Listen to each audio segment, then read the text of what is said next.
The following program is a production of Pioneer Public Television.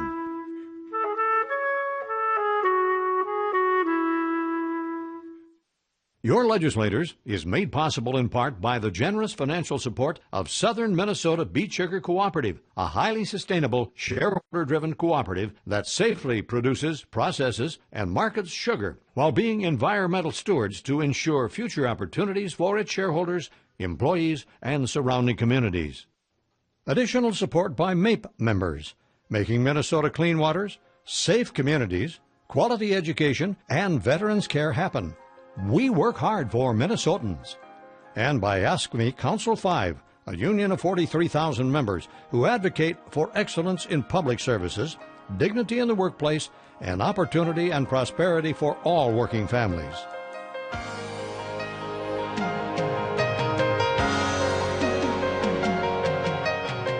Live from St. Paul, we welcome you to another session of Your Legislators, a roundtable discussion featuring state lawmakers answering your questions and discussing important issues affecting the citizens of Minnesota.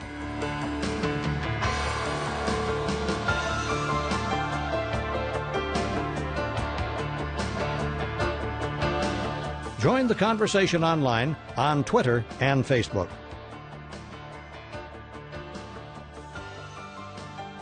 Now here's your moderator for tonight's program, Barry Anderson. Good evening and welcome to this week's version of Your Legislators. We're delighted that you have joined us on this springtime day. We are in fact in spring, and I think it's going to last for at least a couple of weeks. Of course, you know by the end of June the days start getting shorter and winters. Well, never mind. Let's not talk about that. Let's not talk about that. We are here to talk about the great issues that face Minnesota, and as we do each week, as we answer those questions each week, we have a distinguished panel of guests to help unravel the mysteries of St. Paul. We should note that we have a shorter panel than we do most weeks because the House is in session. So last week we had House members here saying snarky things about the Senate. Today we have Senate members saying snarky things about, well, maybe not. But we do have a panel here that's ready to answer your questions. So send your questions in through the various electronic means which will appear on your screen, either via fax, email, Facebook Live, and a variety of other mechanisms that I'm sure I don't understand. We'll see that the questions get to our panel because this is Your Legislators answering your questions. So let's begin, as we do each week, by introducing our panel of two veteran legislators who've been with us on a number of occasions. From District 42 in Shoreview, Senator Jason Isaacson. Senator Isaacson. Thanks for having me. Happy to be here. Delighted to have you with us. Tell our viewers a little bit about yourself, your background, your day job, how long you've been in the legislature, committees, things like that. You bet. I'm in my first term in the Senate. I did 2 terms in the House. I'm on higher education, health care, reform, agriculture, and jobs. I've got an amazing better half named Cynthia and 3 amazing kids who are the apples of my life, and I'm a college professor by trade, teach communications, and a Vikings fan and a Star Wars fan. So what are you teaching these days? Communications? Communications, interpersonal, intercultural. My background is in quantitative methodology and political communication. And where are you teaching? Century College for Minskew and Metro State. All right, very good. Also joining us, another frequent guest from District 35 in Anoka, Senator Jim Abeler. Senator Abeler and I were just together when the court was in Anoka to have an oral argument. We're just talking about that. What a great experience that was. Well, and how great the court can go out and touch the students and let them see our great system. You know, we have the legislative branch, and the judicial branch is really important and not well understood, and there you get out. It was awesome to have you there. I should mention, I've been meaning to mention this over the last couple of weeks. I was gone, and then last week we got tied up in an extended conversation on a lot of fascinating issues and never didn't get to it. But one of your colleagues will be joining the court, Representative Paul Thiessen, former Speaker of the House, will be joining us very soon, and we're delighted to have him on board. So He'll be a real asset. Yeah, he's fascinating. He'll be wonderful. Senator Abeler, tell viewers a little bit about yourself. You've had kind of been in the legislature, then you're out of the legislature, back in. Tell our viewers. I don't believe in reincarnation except in politics. You never know what you're going to come back as. I was 16 years in the House, and then I retired and took a run at the U.S. Senate, and people weren't buying what I was selling, and so then I decided to become a state senator, which has been an interesting thing, and served with Representative Isaacson, now Senator Isaacson, in 2 bodies, and it's a place where people can collaborate while not agreeing on everything. I'm blessed to have a wife who's enjoyed my company many years. some of the 37 years we've been married, and we have 6 grandkids. And, Just some of them? yeah. Okay, fair enough. 3 of the best years of her life. She loves Right. it when I say that. And anyway, and so in Anoka, chiropractor is my day job. It's been a real privilege to serve in the legislative branch, and we truly have a lot to be proud of. Even at our most combative days, Minnesota's a great state, well represented in the judiciary and legislative. We listen, and people should be engaged, but they could be pleased with what they see. So we're going to start with a couple of questions that we have from viewers. We have a series of questions on one topic, but then another topic that just came up, and we were just discussing before we went on the air that there actually had been some action on this. A viewer wants to know if there's any progress towards recreational cannabis legalization. And Senator Isaacson, you were telling me there was some action on this. Well, we had an amendment today that was offered. That was today? Was that yesterday? Yesterday. And it was to change the Schedule 1 to Schedule 3 in terms of how it's classified as an illegal substance. And so our viewers understand, tell our viewers what that right. means. So Schedule 1 means it's not any use as a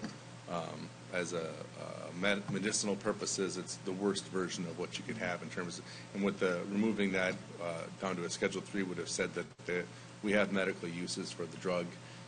And I think it would have been a more accurate thing. But, just like anything in our culture, it's going to take time for change to occur. But as these things happen, I think we're seeing it become more and more realistic, and I think it's probably better that we don't rush into it. I think it's good that it changes over time rather than just one quick movement. So I don't think it's going anywhere anytime soon, but I think we are slowly making progress towards a more reasonable marijuana policy. Any thoughts on that, And Senator? you could use the word progress, or you could say, well, we're moving in that direction inexorably. I have concerns about it. When I was in college, it was in wide use. Some of my friends never got out of the track that got them going on. And so I'm concerned in watching what's happening in other states. I'm not convinced it's for the better. And so that's part of the dialogue that goes forward. And for some people, this is their biggest issue, and I'm happy that that's their biggest issue. But there's so many other things we concern ourselves with. So it was a good discussion yesterday. I think there's by far more pressing things we could be spending our time on, that's for sure. Yeah. So we have a number of questions from viewers. This topic came up a couple of weeks ago. It's here again. I'm not sure that it's an issue, if I understood the discussion from a couple of weeks ago, that's likely to see any action, but the concern about dogs and body grip traps and that whole issue and whether or not there's going to be any legislation on that is very much of concern to a series of our viewers from places, Rosemount, Stacy, Minneapolis, all over the state. And so I'm just wondering what the status of that is. Let's start with you, Senator Abeler.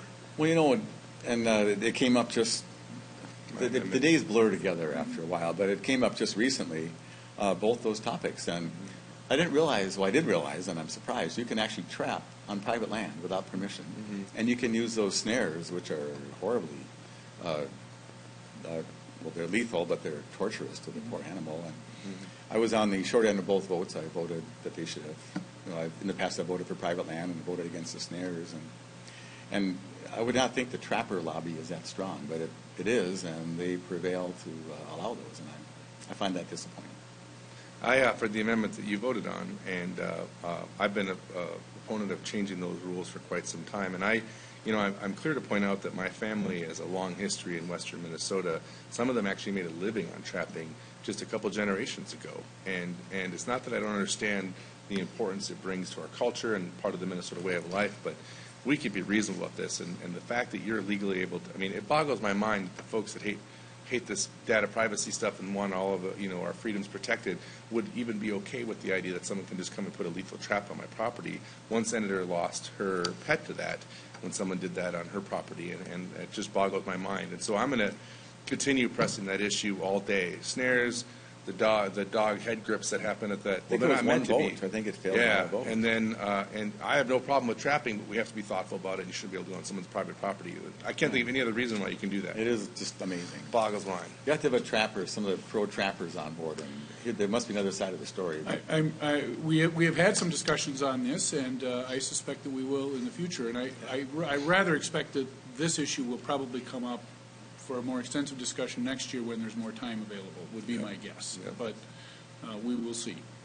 So this is a the so-called short session, one of the topics in the short session is the bonding bill. There's been some movement on that recently. The Star Tribune this morning and the Pioneer Press both reported, and I think the broadcast media has reported as well, that the House has released a bonding bill. The Senate House majority has released a bonding bill, and the Senate majority apparently will someday soon. What do we see happening on the bonding bill? Should we start with you, Senator Isaacson? No, I start with him. Start with His party's Senator in charge. Senator Abeler, we'll start with you then. Well, we discussed it on the floor today. Yep. And the House unveiled their bill today, and it's $825 million. And I was just talking to the chair, Representative Erdahl, and one of the members of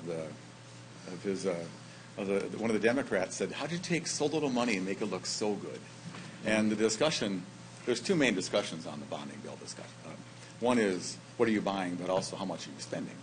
Because you could spend literally $3 billion on projects that would be considered worthy, between higher ed projects and wastewater and fixing up roads and Highway 10 in Anoka for one, and put a plug in there. Highway 14 is, for some of our representatives and senators, is an issue of concern. Big deal, so it's always a contest. And how can you pass a bill with? You have to get a supermajority of 60%. And so the House bill is out. The Senate bill, I could unveil it tonight so far. This is it. Oh, it's not written down yet. They're still crafting it, and apparently no bonding before its time, but. You know, a fine wine requires time to age, and so it'll be there, and I think it's going to be amazing. Senator Isaacson, do you have as we say in my trade, is there a dissenting opinion? Yeah, let me enlighten the masses a little bit and maybe decode what Jim had to say here. The problem with the bonding thing is that it requires the minority party to be engaged, and that makes it a leverage, right? So oftentimes you want to wait till the end when everything else is done, so there's not much left to leverage. And the other problem is I don't think there's much agreement between the House and Senate Republicans, and they're certainly not anywhere near where the governor's at, and they seem to be allergic to the $1 billion number, right? And I get it, you don't want to borrow too much, but our capacity to bond, and what Jim said is absolutely correct, we could spend literally $6 billion on HEAPR alone, which is higher education asset preservation. $6 billion on that, not to mention what we need to do with roads and bridges. And so I'm hopeful, as there is a very important quarter-mile pipeline in Arden Hills that needs to go in, I'm hopeful that we can find some middle ground on that. And I just, I'm not surprised we haven't really engaged much in it because it's not in their benefit to do that yet. That's an institutional issue. It really is. It's the way the process works. And it probably has some good merits to it because it does force us to work together on some stuff, and it makes sure that what we're passing actually matters. But so just speaking of working together, don't think for a minute that I'm in the room planning this either. Oh, I wasn't saying you were. I didn't. Right. But it's just like, so people think, oh, you get to go be part of this and fight for this particular project in Wadena or whatever. You run into somebody, oh, help me out. Like, sure, Maple Grove wants a road, and like, okay, I'll do all I can. And so, but the legislature really is an oligarchy. There's each little sub-area. I'm with the Human Services, Jason's on my committee, and we try to be collaborative there, but it's a small number of people there kind of run that topic, and then it goes to the full body. But in the leadership level on bonding and stuff, there's a handful of players, and at the end there's probably 5. In the state. In the state that are really at play in it. 2 bonding chairs, 2 leaders, and a governor. And then they hammer it out, and here's the bill. It's like, in fact, a couple of years ago, it was passed at 5 minutes to 12. It got passed, and then got amended, and it failed because the 11th hour, the 12th hour hit before the 11th hour. And then when we passed in the House, had a small typographical error. Instead of being a $1 billion bill, it was a $1 million bill. That's a problem. That's a big problem when you don't vet it. And I got that bill 20 minutes before we had to vote on it. Yeah, amazing. And I think just so that the viewers are aware of this, I think the governor's number is, if I recall from the State of the State speech, was about $1.5 billion. So but if you had local projects, it's like 2.3. I think he had $800 million. That's the statewide projects, and probably they're all fine projects. That's just the extent of the challenge. And how do you fit this much stuff into that much money? And it's very contentious. So let's as long as we have identified that the two of you are working, you're part of the oligarchy running Health and Human Services, according to Senator Abeler. He is the oligarchy. I am just a foot soldier. Okay, He's part of the garchy. So The malarkey. Man. So let's talk a little bit about what might be coming out of this legislative session in the Health and Human Services area. What kinds of... So Whoa. You want to show him? Because that's what it is right now. So Except for one good effort he has on working on the 7%, I don't see a whole lot. Okay, Senator Abeler, tell us about the 7% and whether or not that blank sheet of paper accurately represents the work of your committee. Well, there's a couple things. It's not a budget year, and the surplus that people think is so large is actually quite small. And it's one time. And it's not. And part of the surplus is inflated by something that happened between the Department of Human Services and the Center for Medicaid Services in Washington, and undid a 7% raise that we gave to the disability service providers. Mm-hmm. And so to buy that back, we spent $53 million in the bill that I got to run, took all our money, and we're still about $28 million short to restore it. Mm-hmm. The House conjured up some money, some was real, some wasn't, but they were able to, in their budget, to try to at least address that. That's only to go back where we were. Mm-hmm. And so in the bill that we passed out, we had $15 million for school-linked mental health grants, a little bit of money for child protection training, and a little bit of work on trying to help Mille Lacs and another tribe, Leech Lake and Mille Lacs Lake, to take over their child protection, to work on some planning. Mm-hmm. And so very frugal, very tight bill in terms of focusing. And a lot of good policy, trying to improve some of the functioning of how we do our assessments for the disabled. We spend $250 million every 2 years on assessing people to see what they might need for people with disabilities, and have been trying to shift more of that into services. And a few other things, but it's, and unfortunately my good colleague here is not totally incorrect, that it's not a big year for human services, but for the first time in some years we had a positive target, which has been a bipartisan challenge. There's so much money there. People think we're a bank. There's just lagoons of billions of dollars laying around waiting to be siphoned out. Senator Isaacson, Health and Human Services. You know, to Jim's credit, one of the things when he asked me to join the committee, which I'm still very appreciative of, it's been a learning experience, it wasn't in my wheelhouse, is that the enormity of the task in front of us is just stunning. It's awe-striking how much we have to do in the multiple areas that we have to do things in with increasingly shrinking revenues. And it puts Jim in a really tough spot, which makes it, not to be glib, but makes it easy for me to take shots, because there's always something he didn't cover that I can then say was really important, right? And it puts the Republicans, and when we are in charge, it puts us in a bad spot, because there just isn't enough. I mean, you think about what you said about the 7%, that keeps us almost at normal, but we're already, even at normal, in a crisis situation with how we're taking care of people with disabilities, and frankly putting ourselves in a real dicey spot, I think, judicially at some point with a lawsuit, because we're just not providing what's necessary to even meet with Olmstead or to meet with the things we got to accomplish. And the amount of money it would take just to do that alone would be something that his caucus would never be comfortable with. And frankly, when we were in charge, we put a cut score on health care too, on Health and Human Services. And so it's a really dicey situation. And what I'd say is that I don't know about the policy. I spend a lot of my time Googling terms when I'm in this committee because I'm learning so fast. But I feel like there is some areas that due to the politics of his caucus, we can't go to that I wish we would. So actually, we have a question from a viewer in Stearns County who wants to talk about elder abuse and wondering if that's something that's going to see some action in this session. It would seem to me that would come under, I know we've had some questions about assisted living and licensing and abuse issues there over the course of the last several months. Is that something that comes out of your committee?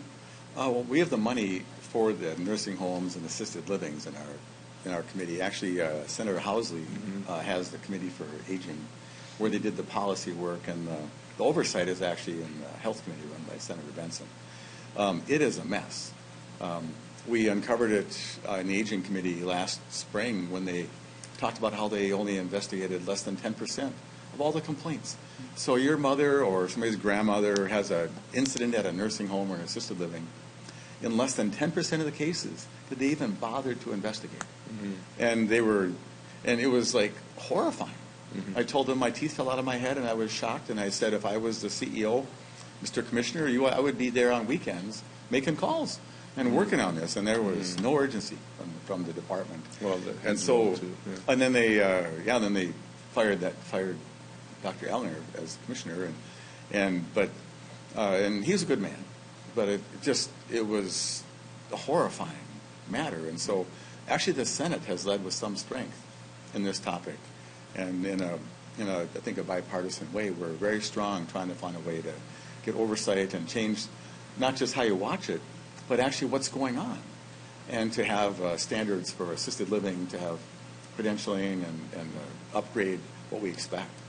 And hopefully that'll come forward. The House has been a little softer on that. And so urging my good colleagues there to come along and to actually show our concern for seniors at risk and people with disabilities that are at risk that we presume are going to be fine. You know, there's two things about this. One is I've had, and I think everybody that's elected has had horror stories come back to them from their own district. And the stories that I've heard from residents in my district have been, like you said, the teeth fall right out of your head. And that's problematic. But I think there's even a bigger long-term issue we got to look at here. And, you know, how does a commissioner who's well-respected spend that much time there and not know under his nose this is going on? I imagine because over time this has been brewing, right? And what boggles my mind, and will always boggle my mind about government, and this isn't a Republican-Democrat thing, it's not like we didn't know baby boomers were retiring. It's not like we didn't know the infrastructure necessary to provide for and take care of these groups was going to be needed, and that regulation oversight was necessary when you start talking about for-profit organizations, right? Whenever you have for-profit organizations in charge of people's health care, it goes south, in my opinion. I don't think that's a good way to do it. And so I'm always boggled by the inability of our state government to plan ahead. And there's just countless examples of this, and this is just one of them. It's not like we didn't know this was going to happen. Yet here we are, and now we're all like, oh my gosh, we got to do something to fix it, and we're surprised the problem came about. When anybody with half a sense could have seen, you knew this bubble was coming, and our structure was not prepared for it. We allowed for-profit things, obviously, that's part of the game. They get to be running it, and now we're talking about all these places that are not living up to the promises. And that's one of the things, and I'd love to hear your opinion on this. One of the things I hear over and over and over again was the promises made to get my father to come, or my grandfather, or my mom to go to this place. They weren't even close to being lived up with. And I think if there's one thing that's going to be required for me to get the vote on Housley's bill, which I do believe we're trying to rise above the partisanship just to find a solution, you're going to have to address the fraud that goes on, because the number of my residents that have talked about this, where they go there, they were promised all these things, that was going to be this amazing life event, and then the company could not follow through on it. Well, I had the first bill back 15 years ago or something on this regulation, and it was actually there was an Attorney General named Mike Hatch, who was the Attorney General at the time, and he was attempting some reforms, and they were controversial. The controversial reform I carried was that became law. If you say you're going to do something, you have to do it. Right. That was the first reform, and it was controversial, and the providers did not want to have to do that. Mm-hmm. And still to this point, we're still arguing the very same thing. And the sales department doesn't always connect to the board, which is at some distant place that has a mission. Many of these are charitable good groups, and they have no idea what goes on in the sales office. Mm-hmm. But it's wrong. And it's just, there's 2.5 weeks, ample time to put something together, and the plan that we've got going forward is a bunch of changes we can do now, and then some planning going forward about how to credential assisted livings in particular. Mm-hmm. Nursing homes are scrutinized to death, and most of these issues are not there. They're in these board and lodge assisted livings that are springing up everywhere, that are not bound by prices and not bound by much constraints, not bound to tell you who owns the place, not to tell you what their profit margins are, if they're for-profit or non-profit. And it's time for some reforms, and there's strong feelings, and very bipartisan. This is not at all a partisan matter, but it has to be done, and it's our duty. Yep. So we have a question from at least two viewers, one in Cannon Falls, one in Yellow Medicine County, who want to talk about the buffer strip issue. The viewer in Cannon Falls is noting that Governor Dayton recently stated he would pay for the buffer tax credit with clean water funds from the legacy funds. That doesn't appear to be happening. Now maybe it's coming from the general fund. He doesn't think it makes sense to pay for it with the clean water funds. You know, the specifics of this issue don't get tracked a lot in Twin City media, but it's really important to all Minnesotans. and really noticed by our viewers in greater Minnesota. So maybe somebody can bring us up to date on where this is at. Well, I'm on the Ag Committee, and I can tell you that the whole thing has been kind of a cluster. I mean, you know, I agree with 99% of the governor's environmental policies, and I agree with about 10% about the way he rolls it out. I remember when I was on Ag, and I sat there, and I spent the first 2 months defending every one of his proposals because he's the Democratic governor, and I'm on the committee, and that's my job, right?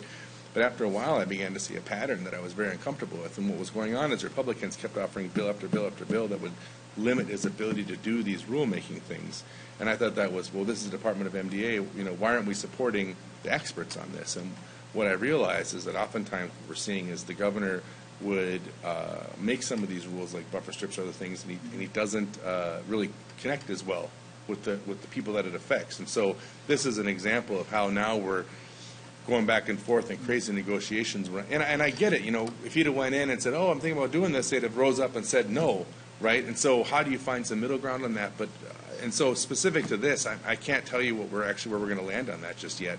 I think that I remember there was consternation about taking money from legacy to pay for that, as that's earmarked for other stuff. But I don't think I've seen any clear legislation that, I mean, we didn't, when we passed the Ag bill, I don't think we were very clear about that either. So my guess is that there's very little from our side being done on that, at least on the Senate side. I can't speak to the House Ag. But that's been the frustrating part, is just the inconsistencies between how the governor rolls it out and what I think is probably meant to be a pretty good idea, and how they're engaging the rest of the folks has been really difficult. And part of the challenge is what comes off as polarization. And so you have, it's clean water versus farming. Yeah. And I toured the state. I met hundreds of farmers, and they all pretty much want clean water too.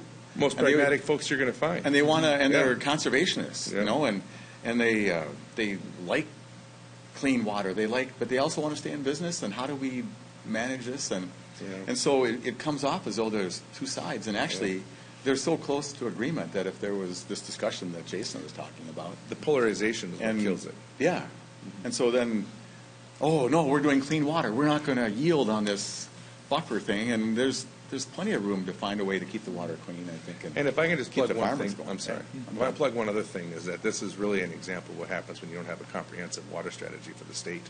I'm on the Legislative Water Commission. Every meeting I go to, I say, when are we going to do this? You know, and they're reluctant because that's a big lift. But I'm just like, look at the states around us that are suffering right now. We have we've been blessed with just the most ridiculous amount of great water and some of the best fishing you can ever be a part of, and clean and natural and all the things you want. And we don't have a strategy for that. How is that possible when you look at other states talking about trying to truck in water from the Great Lakes, pipe it on down there? And it's just, I just don't understand that. And if we had that, we'd be avoiding all these issues right here. Because these little skirmishes that aren't related aren't doing us any good. When I looked into it one time, and I'm not on those committees, but I think there are at least 6 agencies that deal with water. Yeah, at least. And you can get approval from 5 and think you're done. But the 6th one goes like, oh no, you're not done yet.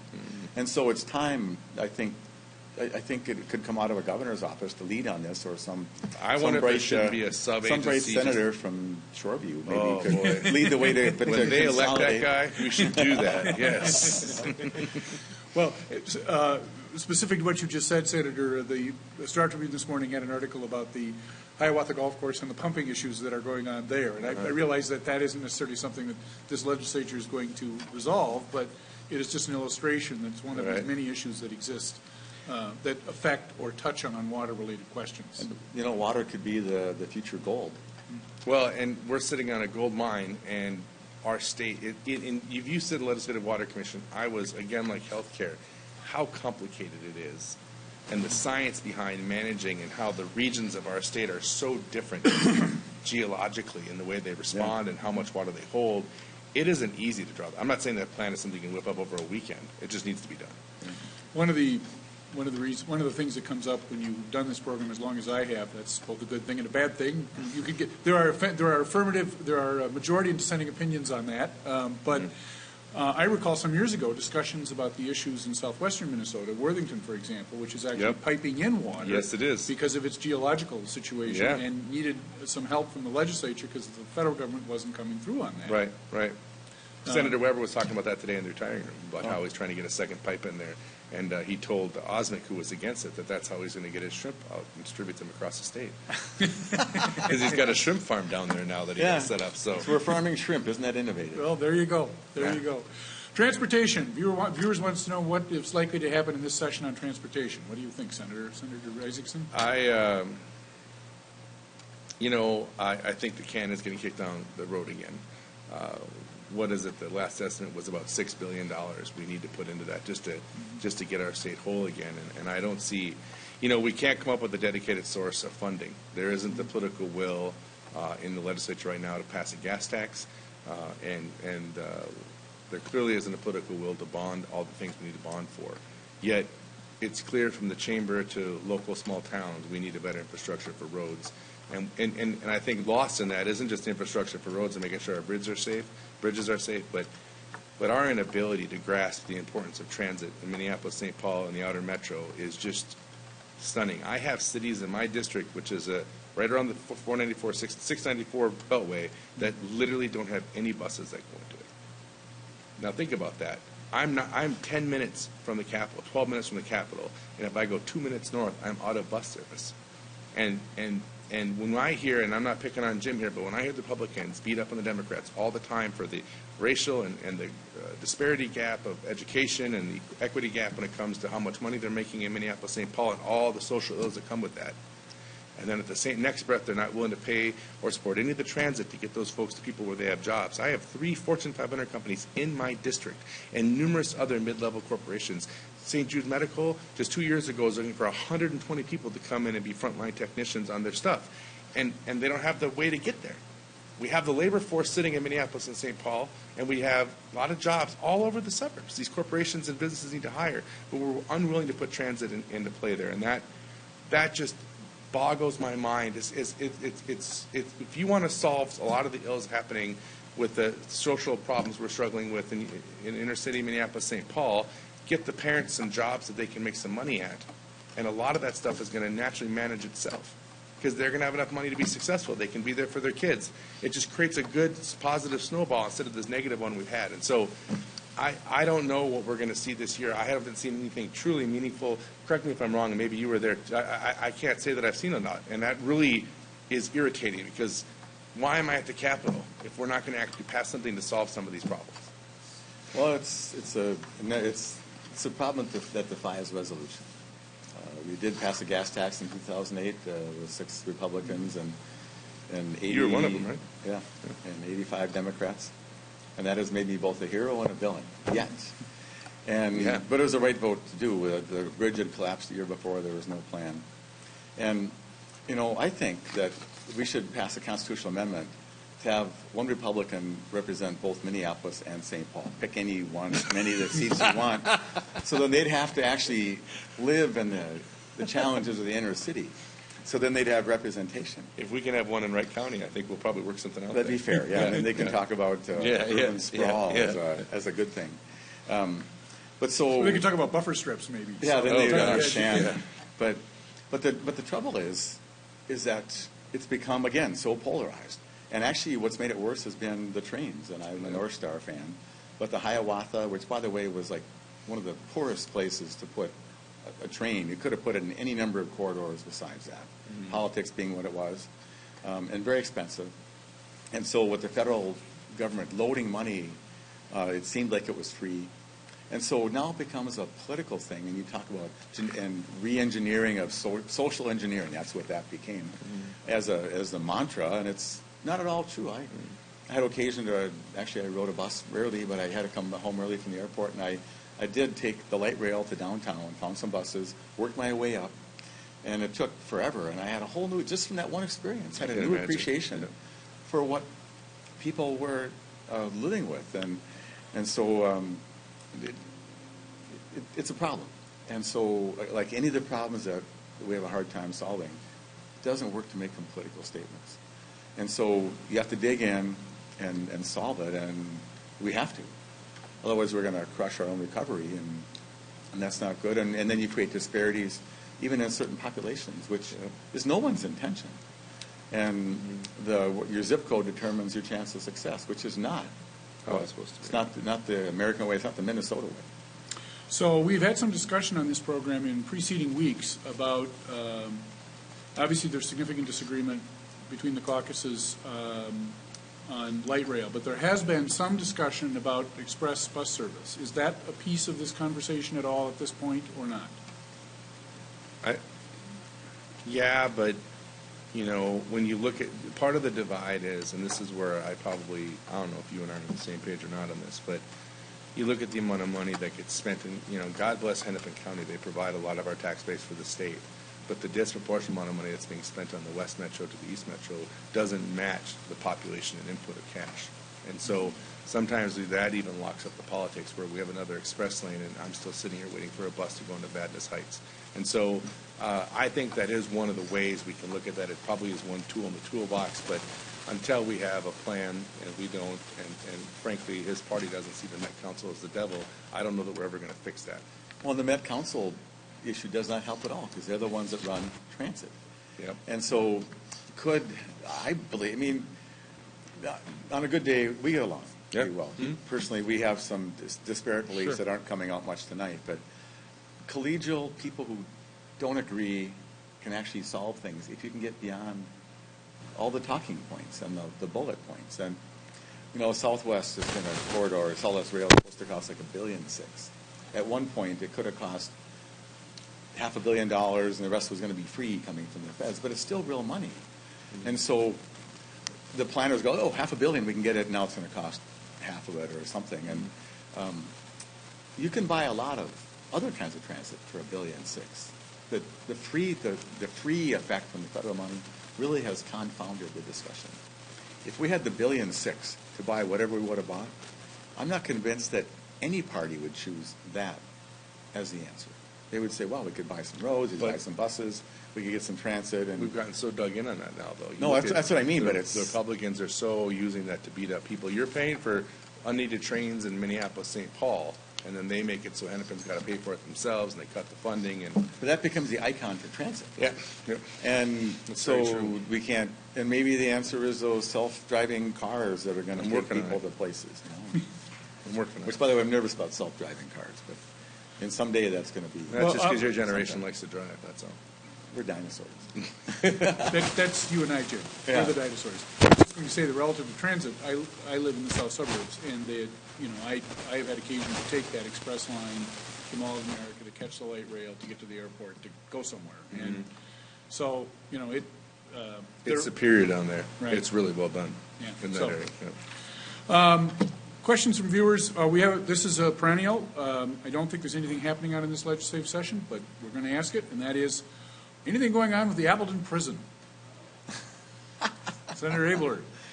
Well, actually, Senator Westrom is a big champion. I don't remember an amendment coming up. No, nothing's happened. But very frankly, I'm not a fan of private prisons. No.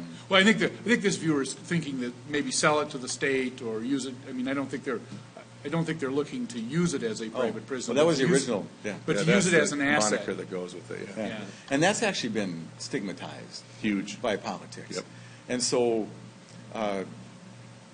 there is some idea that we could buy it, but the trouble is the group that owns it runs private prisons, and the people who don't like private prisons hate that group. Yep. And the thought that we would give that group a penny for that site just drives people off the wall. And again, we've moved away from a regular discussion to this polarized thing, and it's somebody's really bad brother-in-law that they don't want around, and that's... And if I can just expand on something Jim said, I've been saying this for a long time. If you took any 5 Democrats that were not leadership, and no offense, but weren't chairs, because they're not beholden to leadership, and you took any 5 Republicans that were the same, and you put them in a room, I am confident that they could come up to a solution that 95% of Minnesota agree with every single time. On every topic. On every topic. But the minute it gets ran up the flagpole on leadership on either side, that's when it gets all wonky, because someone who's a contributor to their party's campaigns doesn't like it or wants it different. And now it gets wonky, right? Mm-hmm. And then what happens is it gets soundbited and it goes to the media, and all of a sudden now we're building the Taj Mahal instead of just a Senate building because the Capitol needs to be renovated, which, by the way, the Republicans forced that to happen in the House. right? But that's not how it gets messaged. And now we have this huge political issue, and I know we do it too, so I'm not just picking on you. We do the same thing. We're no better, right? And so if you were to do that, yesterday I sat down with two other Republicans, myself and 2 Democrats, and we pounded out a solution on RCAC and the regents. Really? And it was amazing. Laughs were happening. You would never guess we're in 2 different parties. We joked around. We came up with these ideas. We literally just sat down and said, what makes sense? Just what makes sense. No agenda. We just left it at the door. And within 45 minutes, I think we came up with a solution that most people can get behind. And so it's just, it can happen. But it's just so hard when you think about how money invades our political sphere so bad in a way that is just so toxic for our state. Higher education. Viewer wants to know if there's anything happening on higher education this session. that pad is getting a lot of use. I'll tell you, if you don't mind me just Please, actually, this go is ahead. where we disagree. Let him have it. This is, we serve on the higher ed committee together, so he's had some amazing amendments. We have failed spectacularly on higher education, and I'm going to be honest with you, to no fault of the Republican members on that committee. I think that in good faith, Michelle Fischbach and the Republicans on that committee are dynamite when it comes to really caring about higher education. The problem is that we've had this systematic disinvestment in higher education over the last 20 years. And the point I make on the floor, and I say everywhere I go, when you look at Minnesota on almost any meaningful rubric you can judge a state on, we're consistently in the top 5. Whether we're the most charitable state in the union, to the most Fortune 500 per capita, to the best place to have a dog or go fishing. I mean, it's just ridiculous. The span of things. U.S. News and World Report did a 60-piece study on it. We came in like 2nd or 3rd. It was amazing. Why is that? It's not because we're naturally smarter. It's not in our water. It's about how much good stuff we have. It's because we made a commitment to educating our people for the last 100 years, a solid commitment. And what do we get from that? We get the most charitable state. We get the highest voter turnout in the state, in the country. We get all of these great things, and it's because of education. And there's a canary in the coal mine, and that is this. 20 years ago, we changed our philosophy on K-12, E-12 education, and we moved away from the career technical, or what we call the VOTEC classes, to a more 4-year college model, and we are absolutely paying the price today because we don't have enough people that can work in manufacturing and skilled trades jobs. That is the exact same problem we're going to have 20 years from now if we continue to disinvest. And the problem I have is that, we had a little debate the other day where you and Senator Jensen said the money's not there. And my argument is that as long as we continue to think like that, you're right, we're going to continue to disinvest. And that is only going to drag our state down. And so the governor asked for $10 million for each school. Weirdly, the only money that went in was $1 million that Senator Fischbach found, and then $5 million out of the blue for a program nobody wants at Metro State on cybersecurity that doesn't make any sense, that Metro State didn't ask for out of the House, and I don't think that'll survive. Really? It's just bizarre. And so, once again, we're forcing our students to take on more of the burden, and that creates more student debt. It's just unconscionable that we don't see how we're literally cutting our nose off to spite our face. And the politics is curious. And so people understand grades, the preschool and the K-12 system pretty well. They don't understand higher ed. And so there's all kinds of campaign fodder for help the schools. There's no campaign that has ever been successful that said help the colleges, help everybody learn. We're competing with India and Vietnam and South Africa, and we need to help raise all the boats. And it becomes, again, one of those deeper policy matters that's good policy. If you have only so much money and you kind of starve the K-12 system and really take care of the higher ed system, which, don't quote me, but that might be, let's say that's the right answer to do, people would hate it and you wouldn't get any points. No, And you'd be pounded later for not taking care of the K-12. And everything you said is correct. It's salient. And when we look at higher education, this lack of commitment we have demonstrated over and over again, and the demonization that happens, especially at the University of Minnesota, is just unacceptable. This is a crown jewel institution that puts us in the map of the world, not just our country, and what they bring in investment back to our state, it's 13-1. Imagine if your stockbroker came back and says, I've got a tip, and if you invest in this, I'm going to get you 13-1 returns the next 4 years. You would dump every dollar you have and sell your house. You can't get that kind of return on the investment, what University of Minnesota brings back. Not to mention the value Min-State has in its reach all across the state, where anybody can get to school without having to drive that far. These are two incredible things that we just pretend like they don't exist. It boggles my mind. So Representative Pawlowski was with us a few weeks ago, and as both of you may know, he's fairly passionate on this issue of higher education. Yeah, and has a pretty well-developed lecture on the mistakes that were made in moving to the four-year model, moving away from the opportunities for vocational education, et cetera. And so the question then becomes, a question I didn't have a chance to ask him that night, but I'll ask the two of you, is there a way to direct the train differently? Is there a way to change that environment? Let me be clear about this. The problems he talks about, he's just wrong about. Representative Pawlowski's got a burr in his saddle about Minskew and University of Minnesota, and he goes after these guys relentlessly. He's just wrong. He demonizes these folks. He went in front of them and got mad at them when he discovered they had $1 billion rainy day fund. And I said, good for you to the U. Way to take care of yourself, because you got a bunch of petulant legislators down here that don't have any vision and think they can just kick the U around like it's some joke. That's ridiculous. We've got to be the adults in the room here, and he is just wrong about that. Look at what Min State's doing right now. What he's mad about is the merger that happened 25 years ago, and it's time to move on because the merger's for real. We can't keep litigating and fighting that battle. But look at what they're doing. Look at Central Lakes, for example. What they're doing in CNC machinery and the amount of training facilities that had to make them a unique regional powerhouse when it comes to training people for machinery and being a machinist in the trades is amazing. You look at what Century College is doing with Fab Lab and the kind of technological stuff they're working at, and you can go around to every one of the places, and they are absolutely innovating to be regional leaders, to train people for the regional jobs they have there. And so what Min State is doing is exactly what it needs to do to stay relevant. They're making themselves relevant little regional areas that can actually serve the needs of the businesses in that area, and they have an entire mission devoted to that. So this Representative Pawlowski and I have disagreed about a lot of things, but this one he is absolutely wrong about. What Min State's doing is amazing. Now, could there always be better? Could there be some administrators that maybe are unnecessary, that kind of stuff? Sure. Let's go figure that out. But let's not throw the baby out with the bathwater, which is exactly what he would do. So what do you really think? That one makes me a little angry. So you would see the problem then as not an organizational or structural problem, but as a resource problem. It's absolutely a resource problem, because when you look at what, and granted, I'll be honest, full disclosure, as I said before, I work at Century, but I'm a communications teacher. Mm-hmm. I'm an associative arts teacher. I'm not out there doing the trades, but I can tell you that I see. You and I are liberal arts people. Right. I see it every day. I'm not a science guy like this guy. You guys, we see it every day. The amount of work they're doing. All you got to do is to tour a couple of these places. How innovative they're being. Century College is partnering with, and let me be clear about this, MIT on cutting-edge 3D printing stuff. MIT. That isn't a group that's failing. That's a group that's getting ahead of the curve through a grant with the University of Minnesota.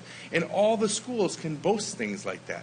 The problem, sure, we'll always struggle with the governance of a 2 to 4 year deal. I get it. But when you pull resources together, it's always better in my mind. He's litigating a battle he lost 25 years ago and doesn't seem to let it go. Let me offer another, and I'm not even going to touch all that, but I agree with a good deal of it. But what I see happening, and they tried to close our technical college in 1999 when I first came in as punk freshman, and a band of great locals saved it.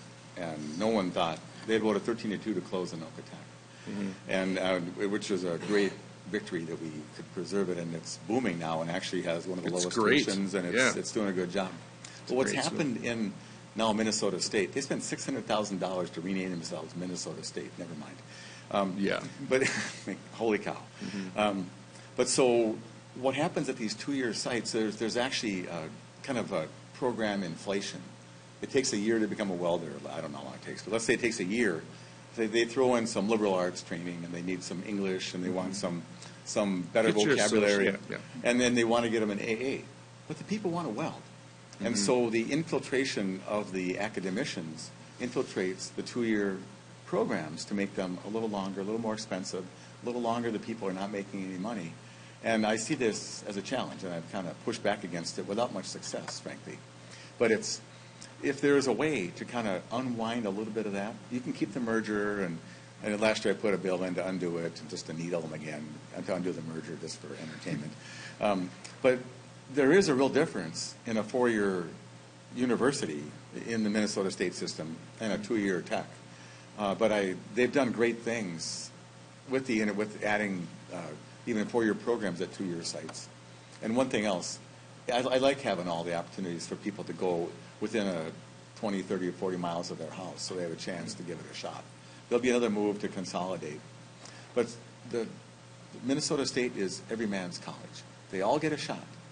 And they can get in there. If they succeed, they can keep going. If they fail, well, we tried, which I think is a beautiful system. And a niche that the U of M doesn't fill. Right, and Yeah. it's a very important marriage. It may not be reasonable to expect them to fill. Well, and can I just add to that, Yeah. that one of the things you touched on there, one of the problems, and this I only know this because I'm on the inside, is that the reason why they get stuck on this 2-year course for welders is because the way they're judged by HLC, which is the Higher Learning Commission, which judges how they're accredited, and it's all about degrees. And I'll tell you straight up, if I've got a student that's ready to move on to a 4-year program, I'm like, don't wait for your associates. It doesn't matter. If you're going to get the bachelor, don't worry about the associates. Move on when you're ready. And the problem is we're judged by the completion, and we should be really judged by the completion of credit, which then frees us up to make these welding programs a 1-year certificate program where you're shown to be competent, not the 2-year program. Well, let them go back. You know, let them go back. And Yeah, he's right about that upgrade. part. That's not a big fix if you're willing to do it. Yeah, so. Did we solve everything? It's a Give us some more. Let's do it. Four-part plan here, and we're going to take care of it. Okay, So- good, great. So, question from a viewer about constitutional amendments. This is potentially an issue that, potentially a year where constitutional amendments might appear on the ballot.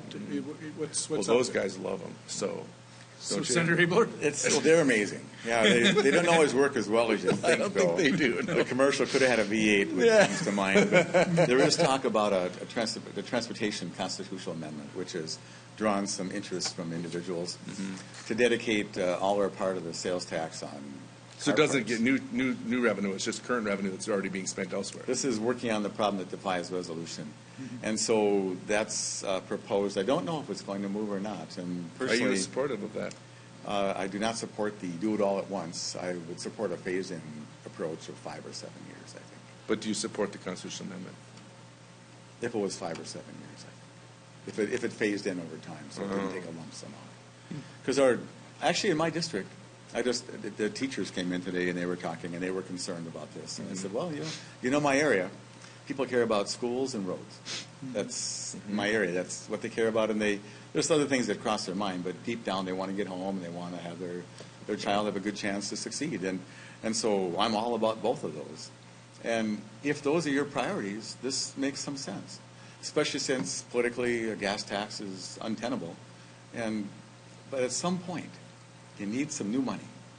And so, and I'm sure you can respond in your own way, but the question really is it fair that the general fund should kick in something for roads or not? And most of our money comes from special revenue sources, gas tax, federal money, not general fund.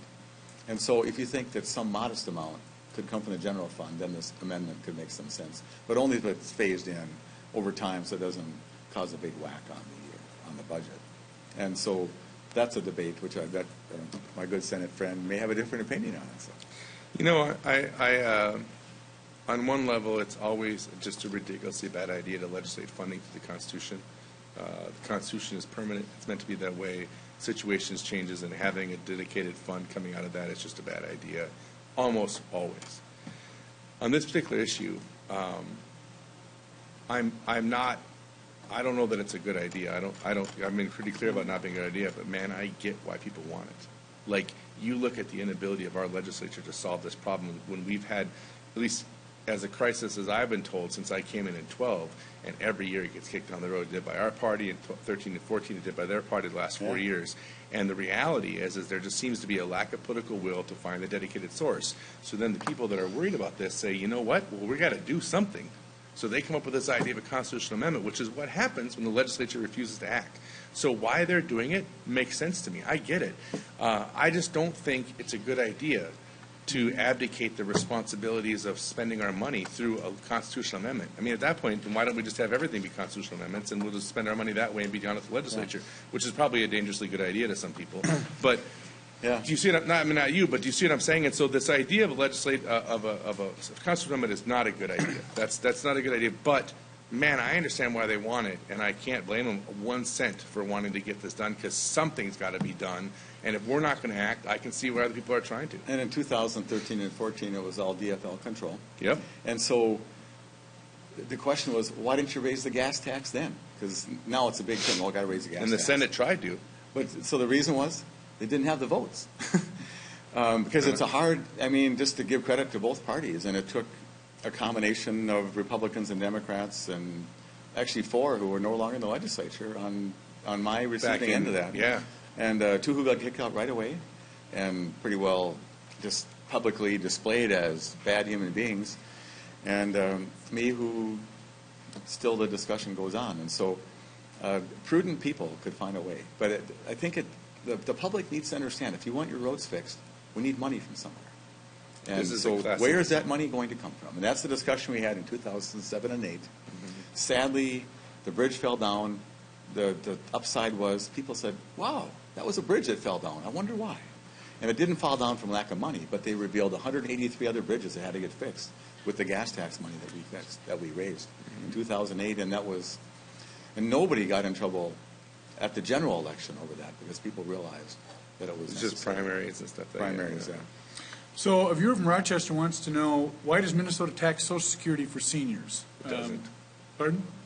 It's fixed. Go ahead. We don't. Announce the news. But let's be clear about this.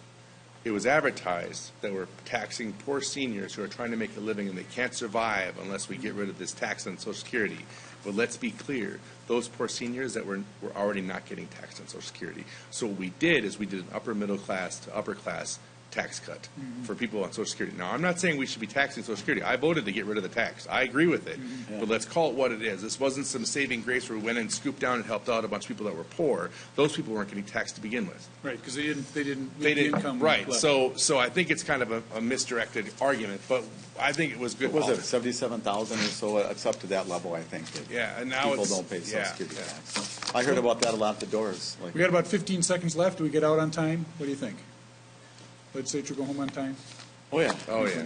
Yeah, The governor's not calling a special session, so get done or go home. All right. On that thought, on that note, I want to thank our panel.